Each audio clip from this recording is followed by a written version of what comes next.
जय हिंद, नमस्कार दोस्तों। मैं किसी भी आरक्षण को पसंद नहीं करता और खासकर नौकरी में आरक्षण तो कतई नहीं। मैं ऐसे किसी भी कदम के खिलाफ हूं जो अकुशलता को बढ़ावा दे, जो दोयम दर्जे की तरफ ले जाए, और तब जाकर के मैं कहता हूं ये जन्मजात इसके विरोधी है। एससी, एसटी, ओबीसी को नौकरियों में आरक्षण मिला तो सरकारी काम का स्तर गिर जाए। आज हम लोग इस वीडियो के माध्यम से समझेंगे कि मोदी सरकार किस प्रकार लोगों को ब्रेन वॉश कर रहे हैं। साथ ही साथ ये समझेंगे कि मोदी सरकार हमारे किस प्रकार देश को आगे बढ़ा रहे हैं और आगे तक लेने का कोशिश कर रहे हैं। और यहाँ तक ही इस प्रकार भी हम लोग समझेंगे कि साथ में जनता के पास किस प्रकार समर्थक पेश कर रहे हैं। मोदी जी का गारंटी क्या है, तो सबसे पहले हम लोग मोदी जी की गारंटी के बारे में जानेंगे। हर समझदार भारतीय पहले से ही सच्चाई जानते हैं, लेकिन हमारे देश का यह बहुत जरूरी है कि मोदी के समर्थकों का आंख खोले। मोदी की गारंटी धोखे का निशानी है। मोदी जी की गारंटी भ्रष्टाचार को मिटाने, लेकिन ये भ्रष्टाचार अभी तक हम लोग को साबित पूरा तरीका से नहीं हो पाया और यहाँ तक देखा गया कि भ्रष्टाचार और लोगों में आ गया। वास्तविकता है कि आज लाखों करोड़ों के भ्रष्टाचार आरोपों में फंसे हैं। 25 हम लोग महंगाई पर भी बात करेंगे। महंगाई क्या है? सोना अभी 73,000 पार कर गया है। पैसा हमारा जो इंडियन रुपी है 83 रुपये पर डॉलर पर। देश कर्ज की ओर बढ़ते जा रहा है। आपके बार बार हमारे गवर्नमेंट से अलाउ होते जा रहा है कि आपकी बार 400 पार। मोदी जी हम लोग किस प्रकार ब्रेन वॉश कर रहे हैं, तो चलिए शुरुआत करते हैं। भाजपा के पास लोगों को देने के लिए अब कुछ नहीं बचा है, इसलिए वे झूठी खबरें फैलाकर हमें भारतीयों को डराने के लिए कोशिश कर रहे हैं। कभी धर्म के नाम पर तो कभी लोगों में भड़काव के वजह से ब्रेन वॉश करके। कांग्रेस के सारे कानून के कार्य करके मुख्यमंत्री आदित्यनाथ है। कांग्रेस के तुम्हारी संपत्ति मुसलमानों में बटेंगे, ये प्रधानमंत्री मोदी जी कहते हैं कि यदि आप लोग सही से नहीं आप वोट कीजिएगा तो आपका जो संपत्ति है वो मुसलमानों में बढ़ सकता है। ये खुद हमारे बोले नरेंद्र मोदी। आदित्यनाथ हमारे जो मुख्यमंत्री है यूपी का, वो बताए हैं कानून शरारती लग जाएंगे, मतलब कानून आपका हाथ में नहीं रहेगा, वो चल जाएगा दूसरे के हाथ में चल जाएगा। कांग्रेस इंटरफेरेंस है, टैक्स लगा सकती है। एक गृह मंत्री हमारे अमित शाह के द्वारा ये बयान दिया गया है।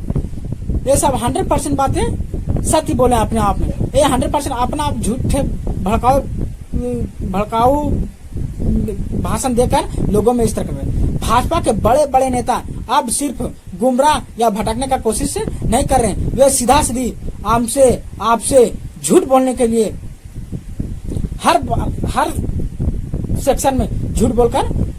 असल में मोदी की नीति जैसे कि इलेक्टोरल बॉन्ड में है, जिन्होंने भारत की जनता की पैसा लूटकर अरबपतियों को दिया, और इसलिए भाजपा आप जब भी जाएं तो सही तरीका से करें। आपका वोट बहुत कीमती है, इसलिए आपका वोट एक वोट भारत के भविष्य को बचा सकता है।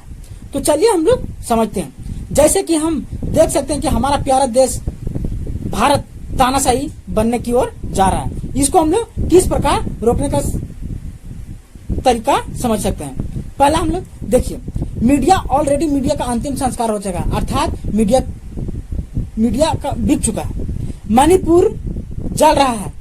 चंडीगढ़ और सूरत जब में चुनाव धोखाधड़ी से लाखों लोगों को लोकतांत्रिक अधिकार छीन लिया गया है। बाबा साहेब भीमराव अम्बेडकर द्वारा संविधान लिखा गया है, वो संविधान बदलने का घोषणा की जा रही है। किसान पर रबड़ की गोलियां और आंसू गैस चलाई जा रही है। हमारे ओलंपिक पहलवानों और बलात्कार के खिलाफ प्रदर्शन करने पर पीटा जा रहा है। विपक्ष नेता जैसे अरविंद केजरीवाल और हमारे केजरीवाल को इंसुलिन समय पर नहीं दिया जा रहा है, जान से मारने की कोशिश है। सुप्रीम कोर्ट के जजों पर दबाव दिया जा रहा है। ईडी और सीबीआई बीजेपी को वॉशिंग मशीन के कठपुतली बना दिया गया। बलात्कार के शक्ल इतनी मासूम और और हरकत ऐसी कि हैवान भी शर्मा जाए। पैसा, पावर और पोजीशन का मिसयूज कैसे करते हैं आप इनसे सीख सकते हैं। ये आदमी पक्षपात नहीं करता, इसकी नजर में 5 साल की बच्ची से लेकर के बूढ़ी अम्मा सब एक समान है। इस आदमी ने सबका बलात्कार किया है, सबके वीडियो बनाए हैं और सबको इक्वली ब्लैकमेल किया और अब पकड़े जाने के डर से फरार चल रहा है। अब इसके सेक्स कांड की पूरी जो इनसाइड स्टोरी है वो मैं आपको बताती हूं। नमस्कार, मैं आशीष सिंघानिया, आप देख रहे हैं एबीपी लाइव। तो ये पूरा मामला खुलकर सामने नहीं आता अगर एक 47 साल की महिला इस पूरे मामले का पर्दाफाश नहीं करती। वो महिला कोई और नहीं बल्कि सांसद प्रज्वल रेवन्ना के घर में काम करने वाली मेड है। उस महिला ने प्रज्वल रेवन्ना ही नहीं बल्कि उनके पिता पर भी यौन उत्पीड़न के संगीन इल्जाम लगाए हैं। महिला ने अपनी शिकायत में पुलिस को बताया है कि जॉइनिंग के 4 महीने बाद रेवन्ना उसे अपने कमरे में बुलाने लगे और घर में कुल 6 महिला कर्मचारी थी और सभी बहुत घबराती थी। उनका कहना था कि जब प्रज्वल रेवन्ना घर आते थे तो उन सभी को डर लगता था। घर के पुरुष स्टाफ ने भी महिला स्टाफ को उनसे संभल कर रहने की मामले में स्वागत किया जा रहा है। भारत के इतिहास में सबसे बड़ा घोटाला इलेक्टोरल बॉन्ड घोटाला जनता से छिपाया गया। भारत विश्व का सबसे बड़ा लोकतांत्रिक देश है, लेकिन अब विश्व की सबसे बड़ा तानाशाही बनने की कगार पर है। जरा सोचिए, भगत सिंह, नेताजी सुभाष चंद्र बोस, बाबा साहेब भीमराव अम्बेडकर और गांधी जी क्या सोचेंगे आज देश के हालत देखकर। क्या इस दिन के लिए उन्होंने अपनी कुर्बान की थी? एक सत्ता के भूखे राजनेता के लिए विरासत नहीं खो सकते हैं। बहुत महत्वपूर्ण है कि हमारा देश भारत लोग जागे और इससे पहले जैसे शिक्षा के लिए आप वोट करें, किसानों के लिए वोट करें, महिलाओं के अधिकार के लिए वोट दें, पहलवानों के लिए वोट दें, नौकरियों के लिए वोट दें, मणिपुर के लिए वोट दें, लद्दाख के लिए वोट दें। ऐसे राजनेता जो वोट दे जिनमें से प्रेस कॉन्फ्रेंस देने की हिम्मत हो। ऐसे राजनेता वोट दें जो झूठी गारंटी ना दे हो।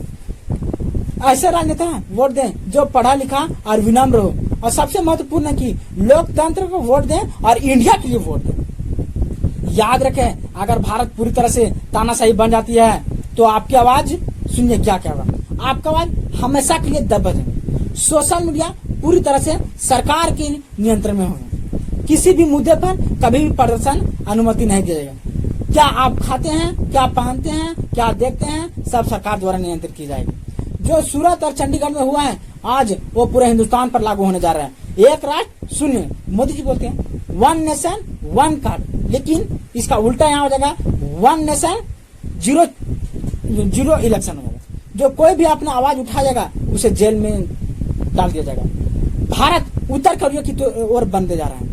आई होप आप इस टॉपिक को समझ गए। मिलते हैं किसी नेक्स्ट वीडियो का, तब तक के जय हिंद। बहुत बहुत धन्यवाद। Thank you.